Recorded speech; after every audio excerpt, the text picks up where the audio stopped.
listeners, and welcome to yet another episode of the Nigeria Football Weekly, a podcast from your host, Okoye.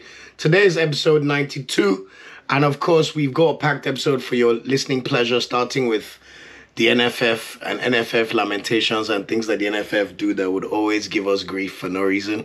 So we'll be touching about the updates around the Nigerian squad and the national team head coach job before diving into the player reviews of how our players performed over the past week in Europe and the respective leagues that we cover.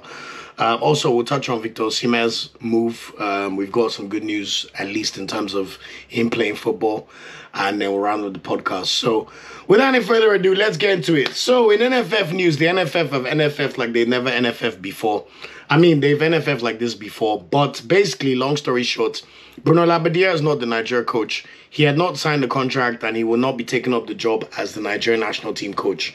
I mean, I would have thought that the NFF cannot sink to lower depths at this point, but they've shown us that anything is possible, and their ineptitude and insipid nature of being useless is something that we should just expect and continue to expect.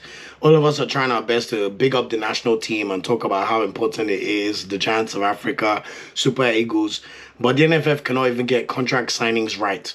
So what's happened? The NFF announced that Bruno Labbadia is the national team coach with immediate effect last week, Monday. Only for a few days to elapse, and Oluwashina Okeleji, a very respected Nigerian journalist, to come out and say, actually, there's problems, and he hasn't officially signed the contract.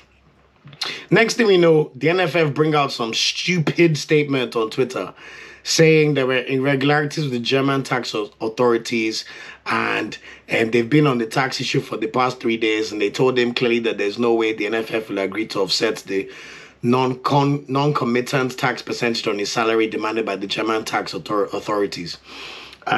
They also said it's not possible to show that the responsible is sharing out another money between 32% to 40% of his salary after paying the agreed monthly wage. They're fucking stupid, man. Like, honestly, I'm tired of this level of embarrassment. Why did you announce that he signed for the country if you have not yet figured out his contract situation? He's a German citizen. Yes, you should have done your due diligence about the tax situation before agreeing on whatever fucking wage you're going to pay him. Like, I'm sorry, like, this statement is bullshit. It's so stupid. The tax details was never part of our discussion. Why didn't you ask? You want to hire a foreign manager, you can't ask about the situation of his tax laws of the country where he's employed in or he's a citizen of. Me, as a British citizen, if I was going to another country, I need to figure out what the tax authorities in England would demand for me based on my employment situation. So why are we seeing these bullshit statements coming out, trying to then make it seem like it's on Labbadia? Don't announce him before you figure out the contract situation. It's not rocket science. Like, there are enough smart people in Nigeria and they keep making all of us look stupid, both in the diaspora and at home, because they can't get simple solutions right. And then you come out with this bullshit statement after there's been no manager for almost 3 months. And then what they say, the technical director of Nigeria Federal Football Federation, Eguaveon, will now take charge of the game.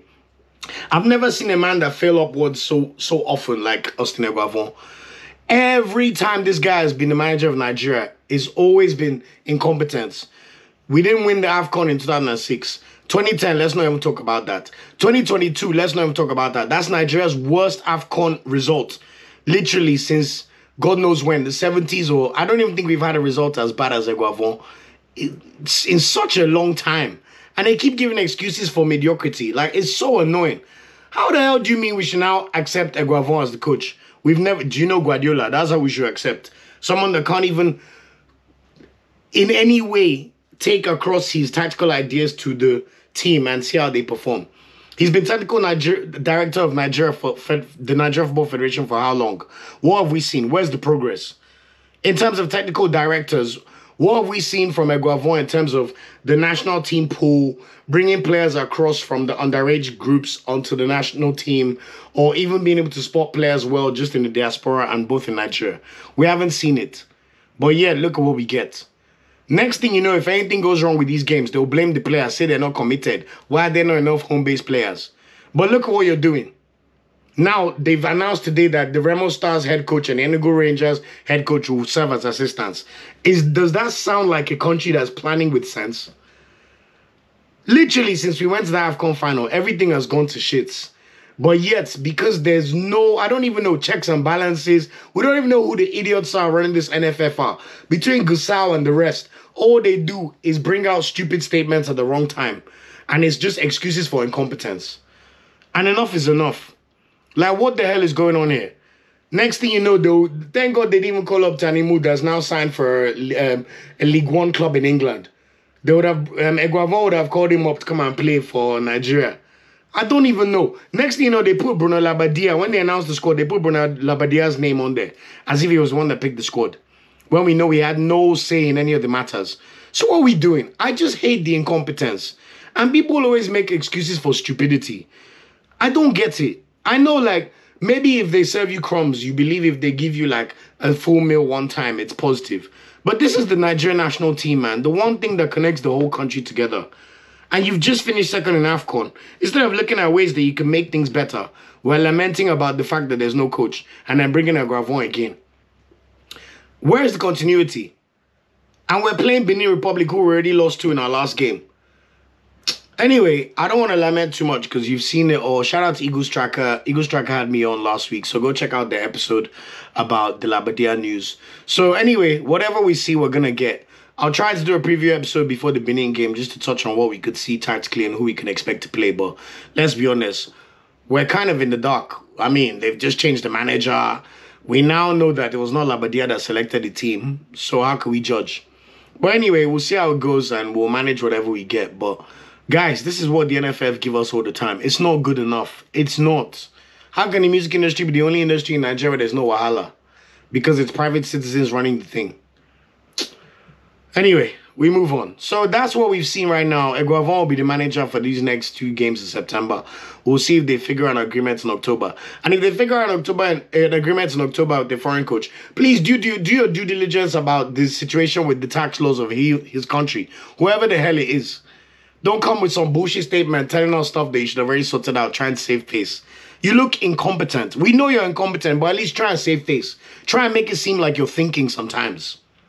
Useless bunch of inept scum. Honestly, they make me so angry.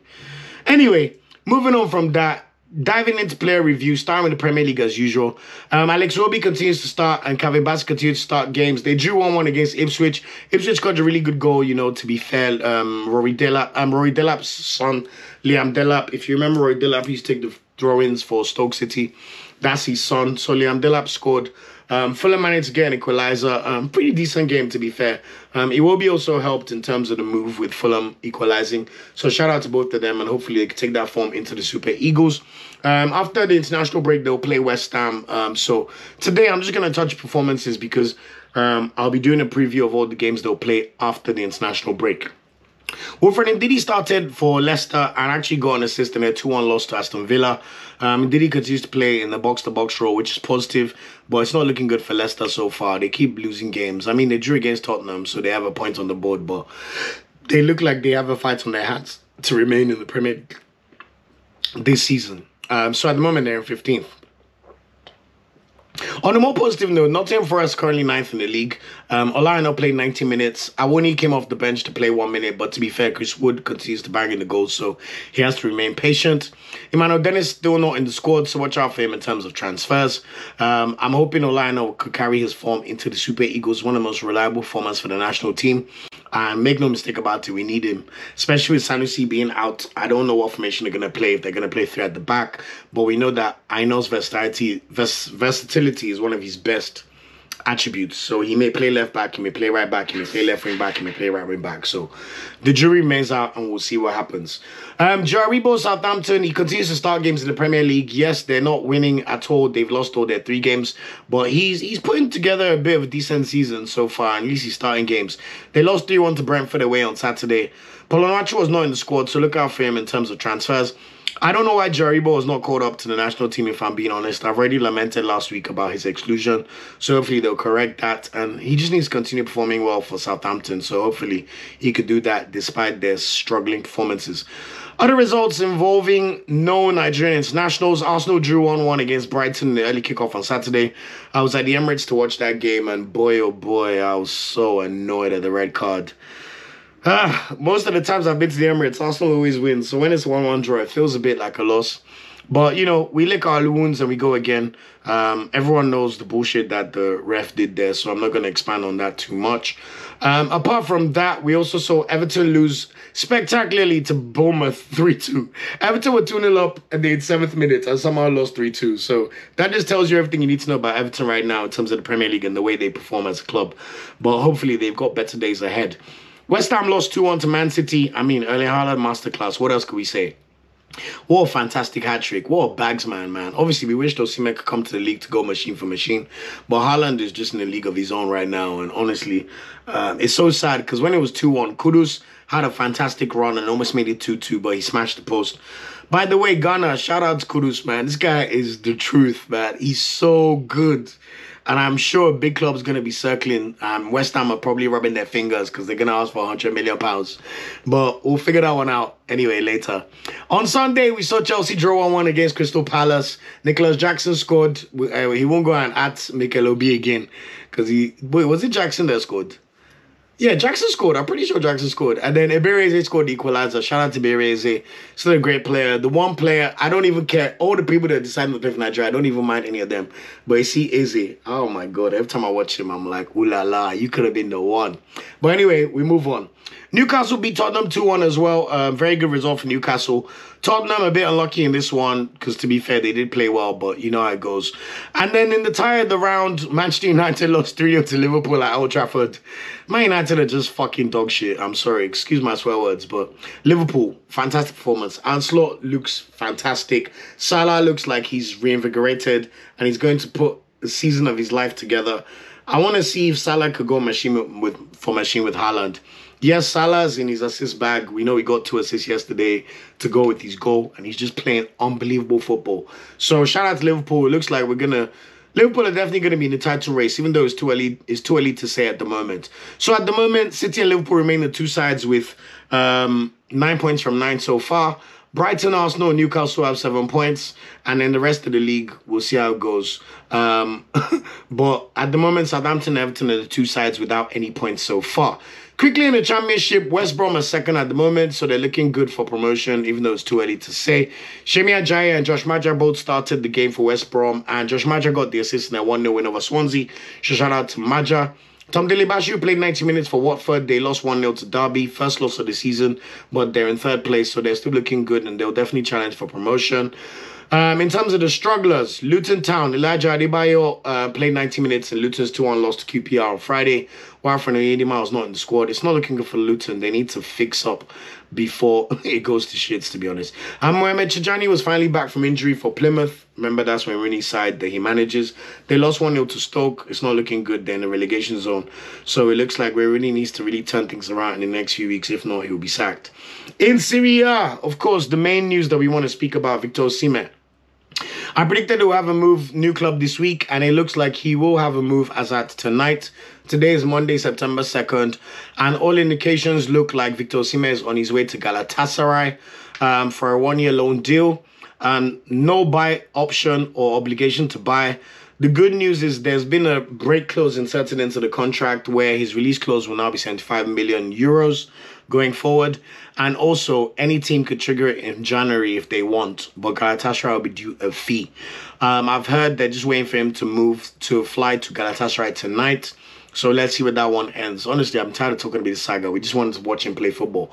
Overall thoughts, obviously, no one expected Osimhen to be playing in Galatasaray at this stage of his career. But after the way Napoli lowballed him, I'm sure you've heard some of the news. He had an agreement with Al Ahly. Napoli reneged on the deal, wanted more money. And then they had a deal with Chelsea, which felt a bit like they were scratching each other's back with Chelsea because Chelsea gave them Lukaku.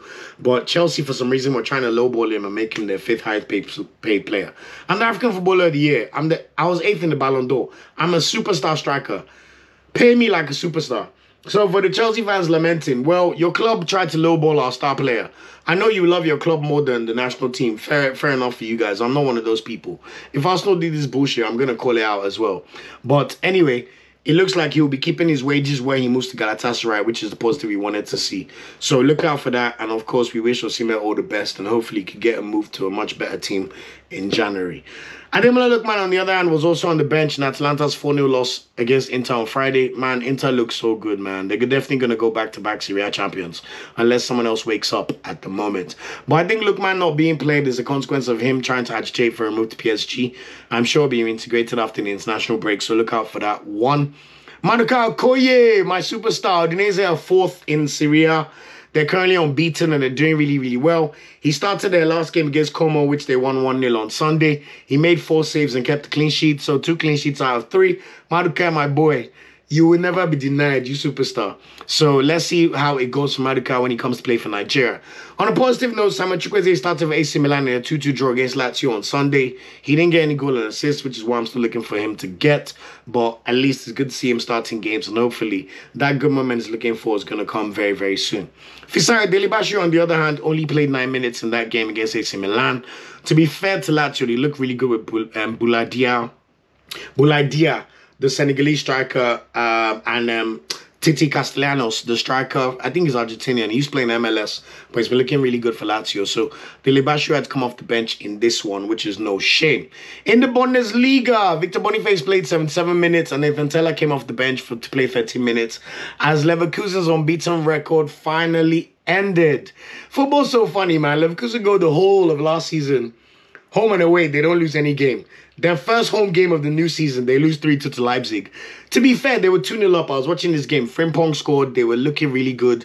But when Leipzig scored their first goal just before halftime, I had a feeling, Kevin Campbell with the really good header, I had a feeling it may have not been their day. And then lo and behold, Luis Openda just ran riot. So anyway, hopefully they lick their wounds, they dust themselves up and realize, okay, now let's just go for the Bundesliga title. Our unbeaten record is gone, no problem. We keep on moving. And then we see how it goes for Bayer Leverkusen. Hopefully, Boniface scores his first goal for Nigeria when he comes. I know he's already in camp as well, so fingers crossed that Boniface could ignite his season and score for the Super Eagles. As for Kevin Akpoguma, he started in Hoffenheim's 3-1 loss against Frankfurt on Saturday. To be fair, I watched the highlights of Hugo Ekitike, the French striker in this game, man. Oh my God, he ran Akpoguma riot, man. Hugo Ekitike looks so good. But anyway, we'll see. It's good that Akpoguma is starting games. I don't know what's happening with the national team. Hopefully, some common sense prevails, you know, and we see him back in the squad list. As for Frank Onyeka, I just wanted to make an announcement that he's moved to Augsburg on loan until the end of the season. So, no buy option, but he'll be playing in the Bundesliga. So, we will monitor and see how he gets on in that league. In La Liga, Christian Uche played 89 minutes in Getafe's 0-0 draw against Real Sociedad on Sunday. It must be said he was the player of the match, even though they didn't score or win the game. But Christian Uche continues to look very, very good, and I expect him to be in contention for the next Super Eagles squad if he continues his good form. Good news in that game, Omar Sadiq played 66 minutes, so he's definitely staying at Real Sociedad this season. It's been a bit of a stop-start season for them so far. They're 12th in the league. It's not looking great so far. But at least Sadiq is starting games. And also, Sevilla, Chidera Ejike looks so good, man. He played 90 minutes and had a goal disallowed. I was watching the game as well, and I saw the disallowed goal. Just very unlucky, slightly offside.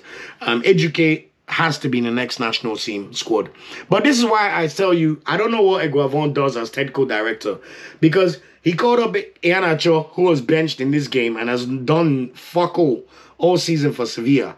Meanwhile, Ejike, who's toast of the town in Sevilla, cannot even get a call-up.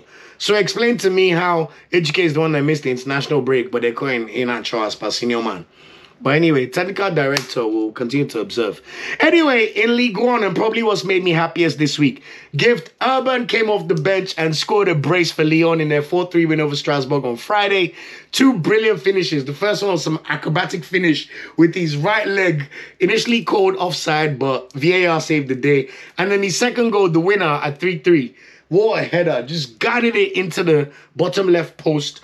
And my God, Gift Orban has ignited. This is someone who only scored 1 Ligue 1 goal through the whole of last season when he joined in January.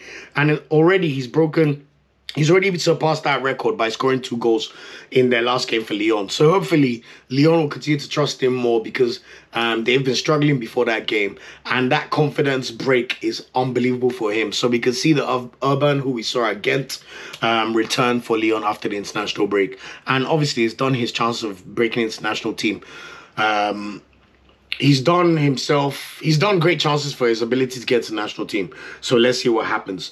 Monaco, George Ilenikena. He is a Nigerian. He was born in Nigeria. He could play for France. But he played 25 minutes in Monaco's 1-1 draw against Lens on Sunday. 18-year-old forward, and he's talk of the town. He looks like he could be a generational talent. And I've heard through Eagles Tracker that they've been using Nigeria in all the social media. So maybe he's indicated to them that, look, I'd like to play for the country of my birth. So we're going to start covering Ilenikena going forward. Akor Adams was on the score sheet, played 90 minutes for Montpellier as they lost 3-1 to Osayi-Samuel Nantes on Friday. As for Osayi-Samuel, he played 84 minutes and scored a goal in that game. So shout out to Osayi-Samuel. That's back-to-back goals for him now. And he's looking very, very good. And hopefully he could take that form into the national team. As for Gabriel Osho, he played 66 minutes in Auxerre's 3-1 loss to Le Havre.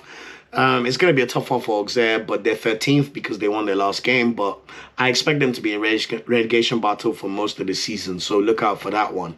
Also, we have a Nigerian player, Victor Orakpo.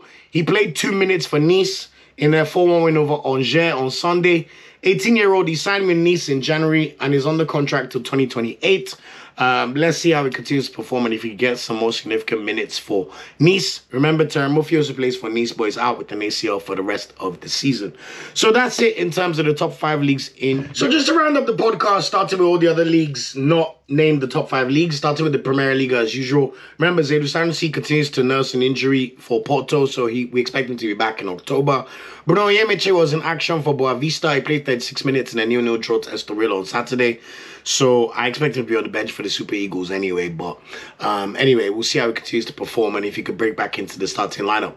In Belgium, you know, one of my superstars or upcoming superstars for the Nigerian national team, Rafael Nyedika played 90 minutes in Club Brugge 3-0 win over Cercle Bruges on Sunday. Next up for them, they play Kortrijk. But more importantly, we're going to see Club Brugge in the Champions League. And boy, am I excited to watch Rafael Nyedika play against the big boys. They're currently 3rd in the league. As for Genk are 5th. Tolu Arkodare and Girasor both started in a 1-0 over Westerlo on Friday. So hopefully they continue to shine. I think Arkodare, if he could put together the kind of season he started, he may just be in with a shout of a bigger move to a top 5 league. But let's continue to monitor. As for Royal Antwerp, they're struggling this season. We know they played Champions League last year. Victor Odo played 30 minutes off the bench in their 1-1 draw against Ghent on Sunday. Speaking of Ghent, Super Eagles centre-back Jordan Torreira played 90 minutes in their 1-0 win over Partizan Belgrade last week Thursday. So they are officially in the Conference League. And then he also played 45 minutes in the game against Royal Antwerp. He did get an assist and also a yellow card in 45 minutes. So let's just call it a very eventful 45 minutes for Torreira. In Turkey, Osayi-Samuel is not in the squad for Fenerbahce as they beat Alanyaspor 3-0 on Friday. Second game he's missed on the spin. From what we've heard, he's still expected in the national team camp, but he's clearly injured, so let's see how that one goes. I'm not really sure. As for Trabzonspor, they're currently struggling. Anthony Nakayeme was not in the squad for either of the games over the last week, so let's monitor him and see how his injury situation clears up. Obviously, from after the international break, we'll be reporting on Victor Osimhen and Galatasaray, who's probably the biggest signing in the history of Turkey. His market value alone is bigger than the squad market value of 16 teams in Turkey, so Roberto Calenda, God will judge you, man. Victor Osimhen's agent, you fucking bum, man. He's so useless at his job. But anyway, before I digress, Kenneth Romero came on in the 90th minute for Kasimpasa. So rightfully, he's not been called up to the national team because he's clearly getting chicken change minutes for Kasimpasa. But hopefully, he could break back into the starting lineup coming soon. In the Scottish League, Cyril Dessers played 90 minutes, got a yellow card, while Leon Balogun came on for the last 10 minutes. Rangers got absolutely blamed by Celtic, man. 3-0 in the Old Firm derby. Brendan Rodgers must be playing Rangers like, guys, can you resurrect? Like, this is not supposed to be this easy. But at the moment, it's that easy for Celtic. So Rangers are currently 4th in the Scottish League, which is pretty crazy where you consider that Celtic and Rangers are by far the 2 best teams. But anyway, we wish Dessers all the best and hopefully he could regain his form after the international break. Just to add, I don't think Dessers should be in the national team. I mean, playing in Scottish Leagues like playing in League One. No offense to them. Maybe we'll say in between the Championship and League One, but it's not a good league at all. Anyway, in the Serbian league, Petar Olayinka qualified for the Champions League. He's back at Red Star Belgrade. He played 72 minutes in a 2-0 win over Bodo Glimt. So excited to see him play in the Champions League. He also played 61 minutes over the weekend in a 1-0 win over FK Radniki. So we'll see if Olayinka can force his way back into contention for the Super Eagles. In the Czech Republic, Iwobi played 90 minutes ago, yellow card as Slavia Prague beat Lille 2-1 in UCL qualification on Wednesday, but they lost 3-2 on aggregate. So we'll see Iwobi play in the Europa League this season. He was back in the starting lineup again over the weekend as they beat Pardubice 2-0. As for Sparta Prague and Victor Latunji, he also started in the Champions League qualifier on Tuesday, which they won 2-0 and 4-0 on aggregate. So we will see Victor Latunji play for Sparta Prague in the Champions League. So looking forward to that. He also played 40 minutes in the 2-0 win over the weekend. So let's see if he can continue to make a name for himself in the Champions League and also in Czech Republic. In the PSL, congratulations to Olisa Ndai, who was called up for the national team, of course. He played 90 minutes in a 1-1 draw against Cape Town City in the MTN 8 Cup. And then he also played 90 minutes in the return leg over the weekend where they won 2-0. So they won 3-1 on aggregate. Let's see if he gets any minutes for the Super Eagles. And then Nigeria goalkeeper Stanley Nwabali signed an extension with Chippa United for an additional 3 years. I believe he makes him the highest paid player at Chippa United, and he's also been named captain. Obviously, he's not played any minutes so far this season. So if we're being honest, we should see Maduka Okoye start on Saturday, but I won't be surprised if Nwabali starts because he hasn't let the national team down so far. In Nigerian news, the Under-20 women's kicked off their campaign in the Under-20 Women's World Cup on Sunday, literally last night, literally less than 24 hours ago. Thankfully, they beat South Korea 1-0. Really, really good performance by them as well. And the good thing for me is also that the goal was scored by Sebastine, I believe. I really like her. I remember watching her in the last tournament that the team played. So shout out to Flourish Sebastine. She scored the goal in the 86th minute. To be fair, we were very lucky. It was clearly a cross, but it ended up in the back of the net. And we're the better team when you look at the shots and the shots on target. South Korea were lucky. They hit the post once.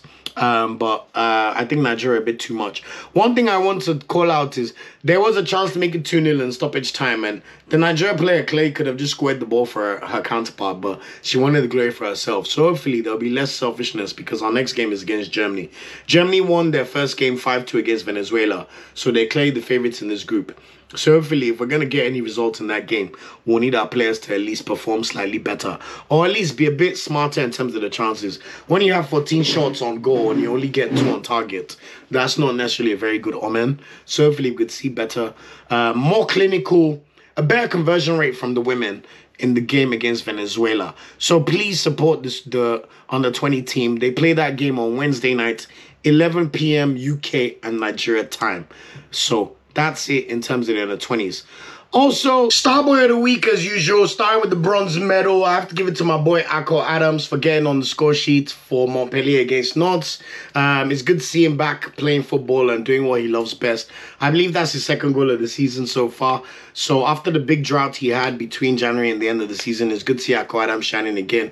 Silver podium, Osayi-Samuel. I mean, we already know Super Eagles stalwart, one of the vice captains, Nantes legend at this point because he ain't going nowhere. 2 games, 2 goals, and he continues to deliver for his club. Nantes have been one of the shining lights in Ligue 1 so far this season. They are currently 3rd in the league, 2 wins and 1 draw from their first 3 games, and Osayi-Samuel has played a big part in that. But my Starboy of the Week, Gift Orban. A year ago, the whole footballing world was looking at Gift Orban. It was banging in goals for Ghent.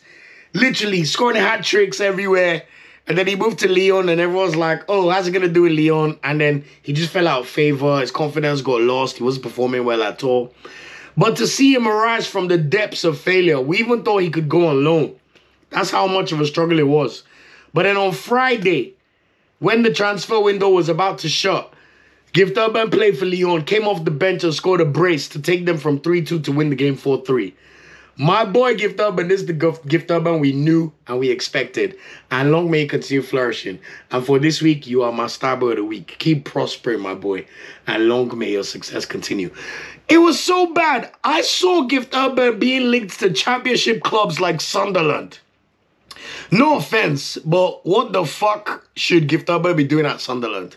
So now he's still at Lyon. He's balling. Hopefully he can keep up the momentum. and honestly just build on this amazing performance. So shout out to you, Gift Orban, and keep flourishing. Wants to watch this week, guys? It's all about the Super Eagles, baby.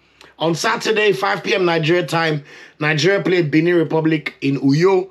I will be bringing a quick preview episode on that podcast between now and the end of the week, so watch out for that. And then on Tuesday, 2 p.m. Nigeria time, we go to Kigali to play Rwanda away.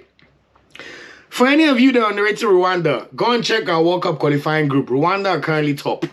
And we all know the Benin beat us in World Cup qualifiers. So if NFF keep chopping and changing and rewarding failure and not signing contracts and bringing in assistant coaches 5 days to the game, I don't want to hear no stories. Just bloody win the game. So guys, that's it for this episode of the podcast. Always a pleasure. I mean, way too much to talk about as always with Nigeria. But NFF, you useless scumbags, figure your shit out, man. I know you're around people that are yes men. Everyone's calling you sir. Hey, Mr. Gusau. Hey, sir. Hey, we believe your ministry. But you guys are incompetent. At least have some small shame. Try and make the Super Eagles prosper. We have a World Cup to make. We have AFCON to make. Please, I'm begging you, just be better. You know? So anyway, we'll come back with a preview. Until next time, thanks again for rocking with me. Please remember we're Nigeria Football Weekly everywhere on all platforms, apart from Twitter where we're at NFWPOD. If you're watching this on YouTube, shout out to all the listenership over the past week. I have to give my credit to Eagles Tracker for that.